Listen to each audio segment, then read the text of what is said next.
नमस्कार। फर्स्ट बिहार झारखंड में आपका स्वागत है। मैं राहुल ओझा आपके साथ। बिहार विधानसभा चुनाव के बाद से अब जेडीयू की नीतीश कुमार की नज़र बंगाल और असम चुनाव पर टिकी हुई है।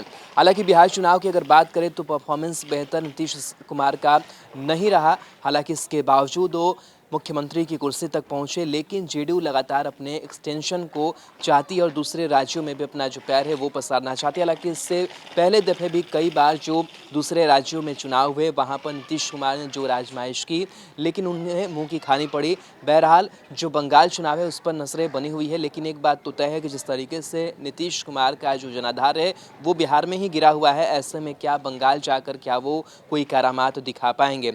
बंगाल चुनाव की अगर बात करें तो फिलहाल टीएमसी और बीजेपी के बीच जो तनातनी है वो बरकरार है और लगातार एक दूसरे पर दोनों पार्टियां जो है वो हमलावर नजर आ रही। तो किस तरीके से बंगाल चुनाव में जेडीयू का स्वरूप होगा। बिहार की अगर बात करें तो बीजेपी के साथ जो है वो जेडीयू सरकार चला रही है, लेकिन बंगाल में क्या कुछ समीकरण होगा इस पर जो नजरें हैं वो टिकी हुई है। वहीं ममता बनर्जी भी लगातार जो चुनौती है वो खड़ी कर रही है, लेकिन इसके बीच जो बड़ी खबर निकल करके सामने आ रही है जेडीयू के अंदर खाने से कि 26 और 27 दिसंबर को जो महत्वपूर्ण बैठक है वो होनी है और इस दिन 2 दिनों में 3 बैठकें होनी हैं, जहां पर राष्ट्रीय पदाधिकारियों की बैठक होगी, उसके साथ साथ राष्ट्रीय कार्यकारिणी और राष्ट्रीय परिषद की जो बैठक है वो होनी है और इसको लेकर के एक जो समय सीमा है वो भी जारी की गई है। इन तमाम बैठकों में मुख्यमंत्री नीतीश कुमार मौजूद रहेंगे।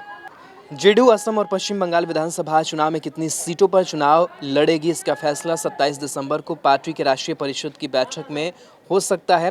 आपको बता दें कि जो 3 बैठकें होंगी उसकी अध्यक्षता पार्टी के राष्ट्रीय अध्यक्ष मुख्यमंत्री नीतीश कुमार करेंगे। इसमें करीब 250 पार्टी पदाधिकारियों के शामिल होने की संभावना है। इन बैठकों का आयोजन जेडीयू प्रदेश मुख्यालय के कर्पूरी सभागार में किया जाएगा। इसमें जो राज्यों के पार्टी प्रदेश अध्यक्ष हैं, वरिष्ठ अधिकारी हैं, कार्यकारिणी सदस्य शामिल होंगे और उनके लिए पूरी जो इंतजाम है वो पटना में किए जा रहे हैं। ठहरने खाने के जो विशेष इंतजाम है वो किए जा रहे हैं। आपको बता दें कि 26 दिसंबर को पार्टी के राष्ट्रीय पदाधिकारियों की बैठक होगी। इसके साथ ही 27 दिसंबर को पहले पार्टी के राष्ट्रीय कार्यकारिणी और दोपहर बाद पार्टी के राष्ट्रीय परिषद की बैठक होगी। इन बैठकों में राज्य में संपन्न हुए विधानसभा चुनाव सहित असम और पश्चिम बंगाल में होने वाले चुनाव पर चर्चा होगी।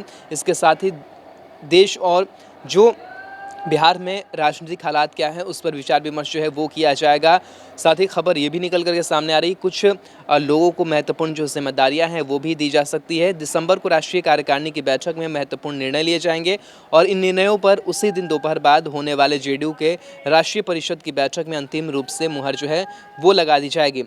अगर इसके पहले की बात करें तो ये साल का पहला राष्ट्रीय कार्यकारिणी की जो बैठक है वो होगी, क्योंकि इससे पहले 30 अक्टूबर 2019 को राष्ट्रीय कार्यकारिणी की बैठक हुई थी और अब जो है 27 तारीख को एक बैठक जो है एक बार फिर से होने वाली है और इस बैठक में बड़े फैसले जो हैं वो लिए जाएंगे और मुख्यमंत्री नीतीश कुमार मौजूद रहेंगे, ये संभावना जताई जा रही है। तो कहीं ना कहीं बिहार चुनाव के बाद से बंगाल चुनाव पर जो नज़र है वो नीतीश कुमार की है और लगातार नीतीश कुमार की चाहत रही है कि जेडीयू को एक राष्ट्रीय स्वरूप जो है वो दिया जाए और सिर्फ बिहार ही नहीं बल्कि जहां पर जेडीयू का थोड़ा जनाधार है वहां पर जेडीयू अपना एक्सटेंशन करे और वहां भी जो विधायक है वो जीत करके आए।